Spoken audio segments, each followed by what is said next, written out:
Краснокаменском муниципальном районе у нас функционирует 23 общеобразовательные школы.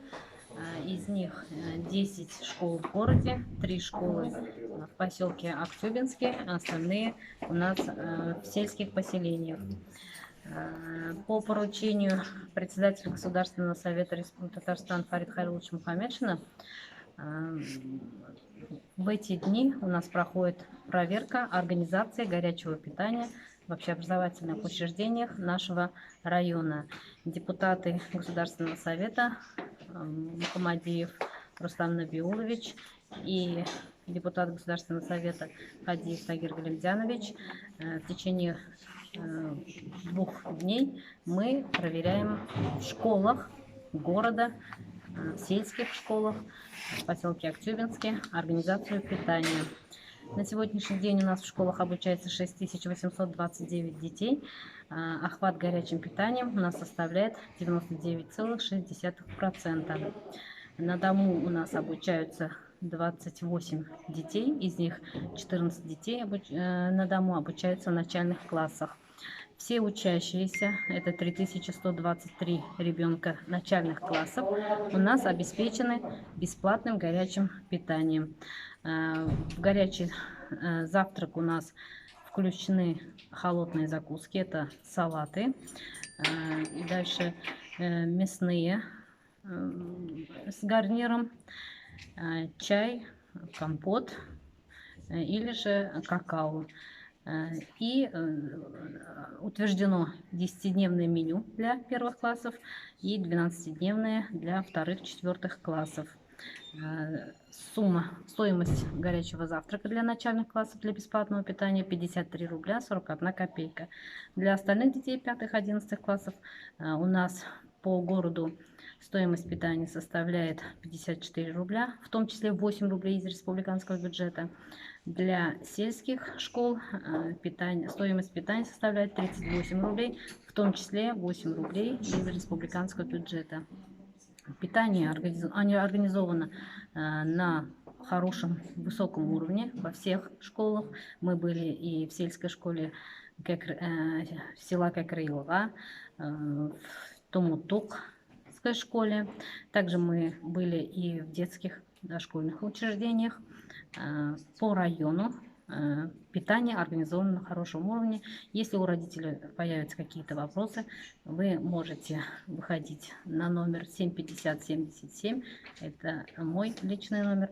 На все возникшие вопросы я готова.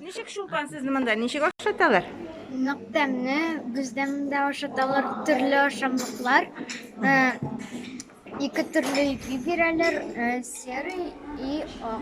Менә син нәрсәне бик яратып ашыйсың? Иң яратканың менә повар апаңнар пешергән. Бөтенләй бер тәмле монда. Бөтенләй берне яратам.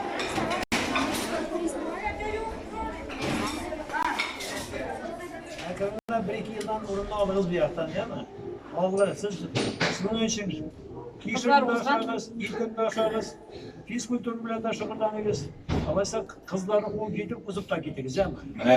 Тахир абыйгыз келди, ол биздин Дәүләт Советы депутат, комиссия жетекчиси менен. Сиздин ашыйлармы, жукмы, күскәннәрме, юкмы дигәнне карап Әйбәт үстүрәсез, һәм сездә күп җитәләр бит. Яңа ел белән мин үземнең депутат вазифаларын башкарырга килдем инде. Әлбәттә, менә безнең Татарстан Республикасы Дәүләт Советы рәисе Фарид Хайруллович Мухаммедшиннан безгә бирелгән бурычы да бар. Менә шушындай мәсьәләләр куйдык, карап, мәктәпләрне карарга, аннан соң балалар бакчасында. Чөнки балаларга соңгы елларда зур игътибар бирелә, күп мәктәпләр төзелде, күп кенә хәзер балалар бакчасы төзелде. Азнакай җирлегендә дә һәр вакытта да балаларга, укучыларга зур игътибар бирелә. Администрация тарафыннан, аның җитәкчесе Марсель Зуфарович тарафыннан, аларның менә бергә эшләүче хезмәттәшләре белән районда, шәһәрдә бик зур эшләр башладылар. Әлбәттә, балалар өчен дә, безнең уллар өчен дә ризык ул беренче урында.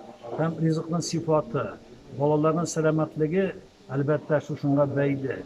Шуның өчен менә без инде бүген күп кенә мәктәпләрдә булдык, балалар бакчасында булдык, балалар белән очраштык, әти-әниләр белән очраштык. бик кызык менә шушындый күңелгә кереп кала торган шул менә аермасы да бар азнакай җирендә.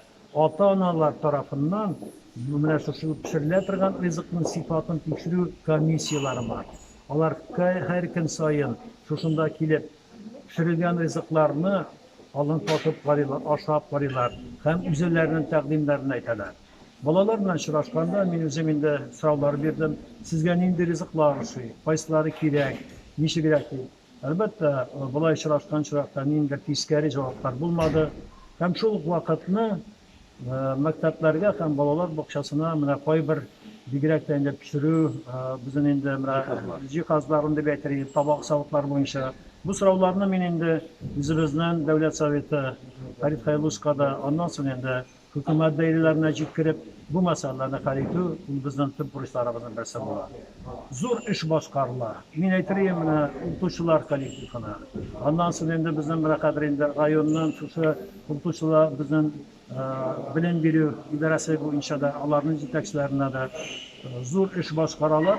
Әти-әниләр белән бергәлектә һәм шул ук вакытны шәһәр һәм район оешмалары белән берлектә бөтен әйберне дә хөкүмәт акчасына хәл итеп бетереп булмый. Елларның менә шушындый пандемия булуына карамастан да, бюджетта күпмедер менә авырлык булуына карамастан да, без бер генә статьяны да, бигрәк тә менә шушы мәктәпкә, балалар бакчасына сарыф ителәчәгән бюджетлар, алар барысы да безнең 2019-2020 елдагы менә шушы күләмнәрне саклап калды. Һәм шул ук вакытны кызганычка каршы бит инде безнең авырту балаларыбыз да бар. Алар да шушылар белән бергә киләләр. Балалар арасында, кеше арасында һәм әйтергә кирәк, кайберләр өйләрендә укыйлар. Аларга менә безнең инде безнең укучыларыбыз килеп белем бирәләр, аралашалар. Һәм без менә күптән түгел генә Данил исемле бер җегеттә булдык. Аның бик зур теләге бар. Инде грамоталар алган, күп мәсьәләләрне белә. Һәм тагын шунысын да әйтеп, ассызыклап әйтеп китәргә кирәк. Күптән түгел генә чыршы бәйрәмнәрендә булганда, анда менә кызык кына уен сыман бара инде ул, балаларның теләген тормышка ашыру зур менә шушындай күңелле бер уен сыман итеп. Шул балаларның һәр кешендә бит инде яңа елда ниндидер мөгъҗиза көтә, нәрсәдер уйлый, нәрсәгәдер игътибар бирә һәм 50дән артык бала алар инде чыршы янында үзләренең бүләкләрен алдылар, кайберләр өйләренә бардылар. Менә шушылай итеп эш бара. Һәм шул вакытны инде бүгенге көнне безнең районыбызның оешмаларында да һәм авыл җирлекләрендә дә монда җыеннар бара. Без инде узган елны менә хәзер узып китә торган 2020 елга аларга нәтиҗә ясап, һәм менә бүгенге көнне заман таләпләре куйган авырлыклар һәм инде бурычларны үтәү өчен шуларның юлларын халык белән бергә аралашабыз.